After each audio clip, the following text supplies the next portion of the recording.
Hey saxophone friends, this is Greg Vail. I am in my little studio today. I've had a couple questions about the reverb, delay, the effects on the saxophone. Some of you have heard those recordings and we're just kind of curious as to whatever, how I set it up or whatever. So I figured it'd be easiest to do this response by video, and I'm just on my phone because it's in my hand and it just works well. So just moves anywhere. So I'm going to show you in the track, but basically it's just I use a channel strip, a reverb, and a delay. And they're moderate settings. I think the amount of effect is important because it needs to be set to where it's going to sound right in the track. What most people do is they are playing with their effects and they're playing by themselves. And so what sounds right when you're playing by yourself, you get your headphones on, you're playing by yourself, and what sounds right when the track is playing is going to be two very different things. When the track's playing, things get more buried. You know, the saxophone, when it's sticking out at, 20-30%, maybe, depending on how far tucked into the track it is, it requires more of the effect, to my taste.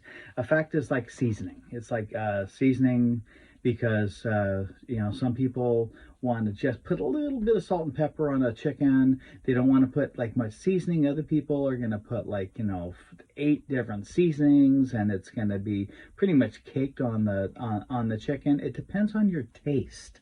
It depends on your taste what tastes right to you. And that, the cooking analogy is exactly what it is, because you can put just a little bit of seasoning on, or you can put a lot of seasoning on. I mean, I like, when I do barbecue, I kind of like a lot of barbecue sauce. I tend to go with a little heavy seasoning, and that's just the way I cook, in general. And it's not right or wrong. It's just what I like. And so, of course, when I record what I like. And what I like, I had a comment from somebody that made a comment that they liked the sound of the saxophone, but it was the alto, some other time track, but they didn't care for the effects, that was not something that they had, that they liked the taste of. And it'd be just like somebody who doesn't like, Thai seasoning or barbecue seasoning or any kind of seasoning on your food. Some people are going to say, you know what, I like it just, that's a little too salty for me, whatever. So that's not neither right nor wrong. That's just a difference of opinion, and that's kind of where effects go. So let me get this so you can see and maybe hear a little bit too. So this is my some other time session that I just recorded. And this is my mix view. So if I pull up to the saxophone track that I recorded, it's got, because I don't have things on every single track. I'll put a little bit of this channel strip thing on the track, and then and on the whichever saxophone I'm using, just to save resources, I move it around. So this is the track that I used. And what is on there is channel strip, which I will click on so you can see which channel strip. Where is, this is the channel strip. So you can see exactly what I've got is I've got a little bit of a compressor there on the top. And then I've got on the EQ, it's basically flat. It's a little bit of a boost in the highs because it adds a little bit of presence. I did that more because that alto mouthpiece I was using with the Meyer is darker, and it's just a little, I like a little bit of buzz on the sound. I mean, even if it's so that's something I did for the alto. For the baritone, it's like half that as far as a raise in the highs, and on the baritone it just adds a little bit of presence. And that is the channel strip. And I don't know, it's on Pro Tools, and I don't know what else there is to know about it because it just says channel strip. That's pretty unhelpful. I'm sorry if that seems silly. Let me show you The next thing down is going to be, in my order of things, is going to be my delay, because you always stick the reverb on the back of the delay to smooth the delay out. So I have channel strip, delay, reverb. And in my delay, where is it? There's the name of it, Mod Delay 3. It's just the delay that came with my Pro Tools, like whatever the basic package was. And so this particular one's called Mod Delay 3. I've got it set to be 337 milliseconds. The feedback set at 20%. Down here is where the dry wet ratio is set, and I've got it set to 21. I will vary that between 17 and 23%, depending on the song and what I'm looking for a sound. And that feedback can go anywhere from 20 to, I'll turn it down to maybe 17, turn it up to maybe 22. So that's about the range. And I don't know what groove is. I don't know what that's at, 15%. I have no idea, because a couple of the settings, I just put them there and they sounded right to me. And I don't even know necessarily what they all do. But that is Mono Delay 3, which is one of the settings that comes with Pro Tools. And the third thing in my chain is going to be my Deverb, which Deverb is, again, one of the really standard verbs. And Deverb, right there's name. I've got the wet to dry set at 18. That'll go from 17 to 20, again, depending on the song. This particular song, don't ask me why, it's normally set at 2.7 seconds of decay. I've got it set at 3.1. I just ended up liking a little longer decay. And I'm turning down, because I think I didn't really turn down because I had it set at 17 on the preset. These are all set up so that you can save them. There's presets. This one is called my Sax 1 that I've modified a little bit for this session. I forget. I think that's 17% on the saved version. But basically it is a plate reverb, and it is set at about 3 seconds. It's a large plate. So that's the important stuff to know if you're in a different reverb setting. A large plate, it's set at a longer time. It's got a pre-delay. Pre-delay is so important for saxophone because it gives you the presence and the sound of the saxophone not being affected by the effect. And so when you've got a pre-delay, 67 seconds, right around 60-ish millisecond pre-delay, allows the saxophone to speak in its tone without the coloration of the reverb being on it. And so that is all of my settings. Just not a whole lot of the other stuff. The important stuff to me is a longer, large, fat, but then quieter setting is the kind of the combination. It's a large plate. It's a longer, large plate, but it's not set to a real wet. It's set to the dry ratio being a lot higher than the wet ratio.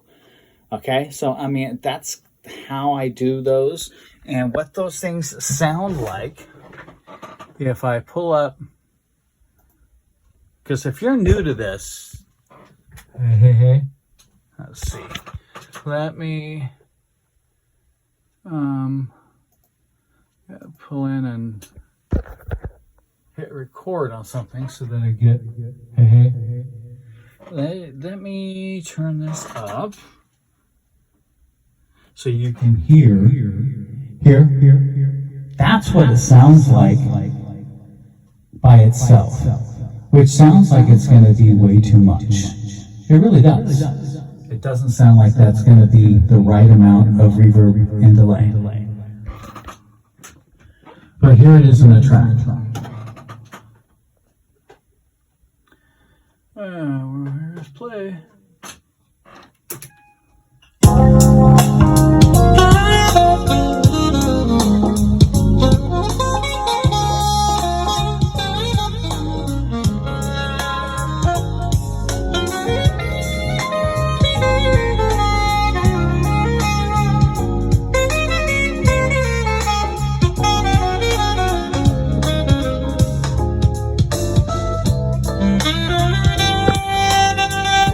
Okay, no reason to play the whole track again. Right now the sax is up pretty loud, so the effect is a little much for the sax being up that loud. So if I was gonna fix this and I wanted the sax that loud and I wanted the effect to be right for that volume, I would end up taking that wet to dry and dropping it back to like maybe 17, because it just seems too much to me for my taste.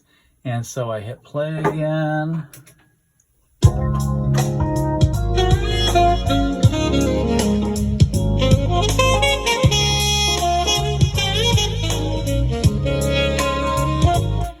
Okay, so you hear it in the track. It's still probably a little much, but I think the sax is just a little too loud.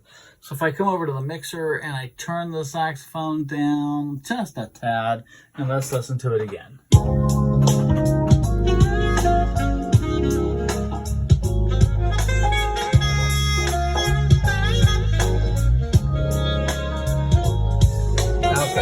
Now, I like that. I like that amount of effects at that volume, and that's kind of how it works. But just so you can hear it, I am going to solo that alto track. And listen to this difference.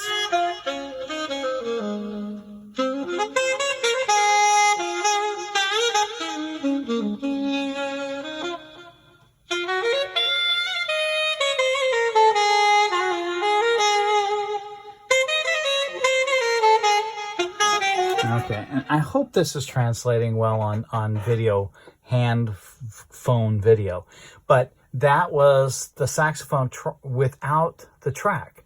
And so when you hear it without the track, it sounds like it's just washed in reverb and delay. And when you pull that off and you put it in the context of the song again,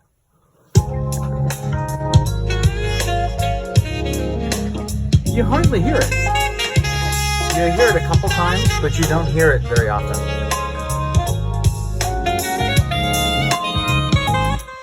So that is the effects that I use right here. Channel strip, and it came with my Pro Tools. I haven't bought like a whole lot of, I don't have a bunch of expensive plugins or anything. I just make use of what I've got.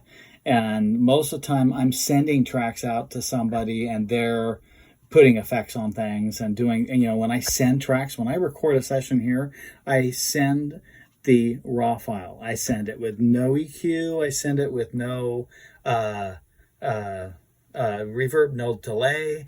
That's something that when I send the track, the person who's who paid for me to record it, that bought the track, is going to put their seasoning that they like best. I don't force that seasoning, because that's also a lot of times forcing a place in the mix, and that whole process, it wouldn't be right for them to pay me and me for something. So that's the effects that I use, and that is what they sound like. If you listen to just, let me see. Let me pull it back up. Solo the sax.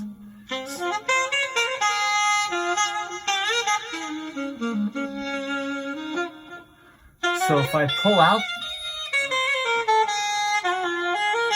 that's just reverb now. I pulled that out. Here's the reverb. I pulled it out of the channel so that it's, now you're hearing just reverb. And see how that combination of doing a longer decay but quieter amount. If I turn this up, help, I'm playing in a cave.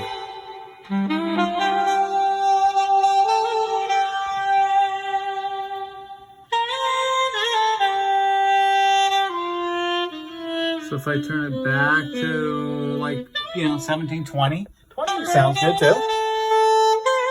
Especially if you didn't want a delay on the sound and you wanted just the reverb. A lot of people just put a little reverb on a saxophone. You don't need delay. I can't tell you how seldom I hear other producers using delay. I use delay a lot. But that's using that longer setting of the 3 seconds. and then a large plate. And I like a wet sound that you turn just a little bit, sorry, a wet sound that you turn up just a little bit.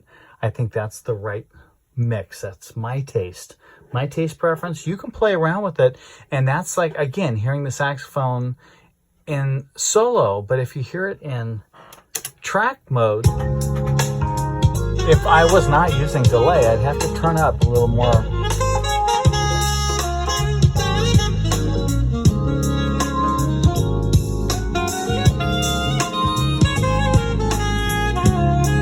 So now I've got that set at 27. I'm going to set at 27% the wet dry, because with no delay, it ends up, you don't hear it. And that's the difference of playing it inside of a track and trying to have the end product be the saxophone and the effects be the right mix inside the track, and how they sound. If I, again, just for reference, if I just play the solo sax.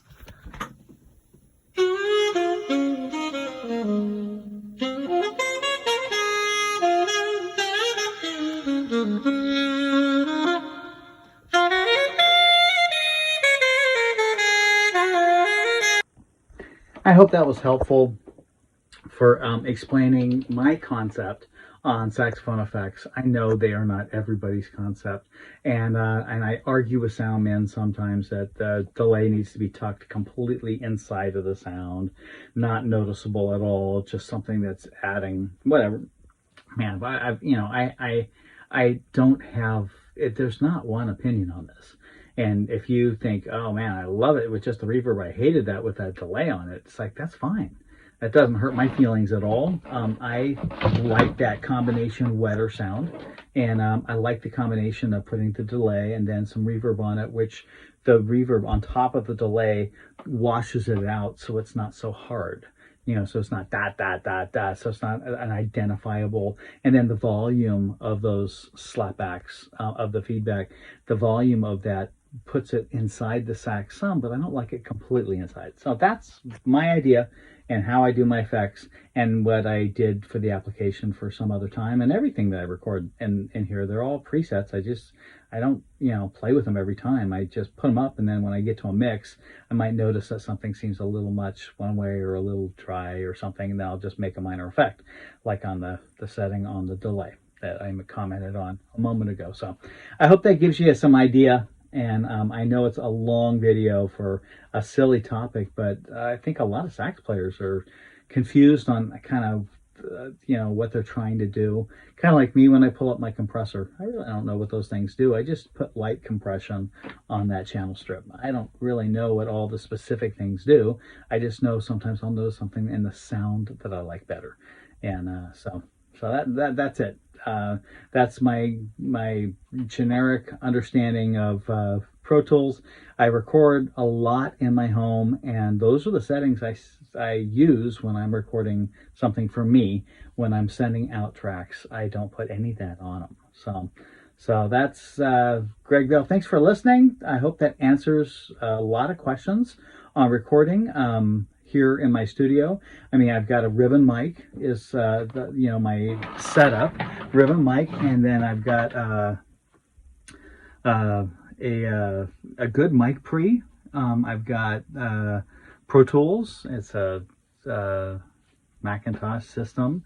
There's not a whole lot to it. It's pretty basic compared to some of the spaces that my friends have.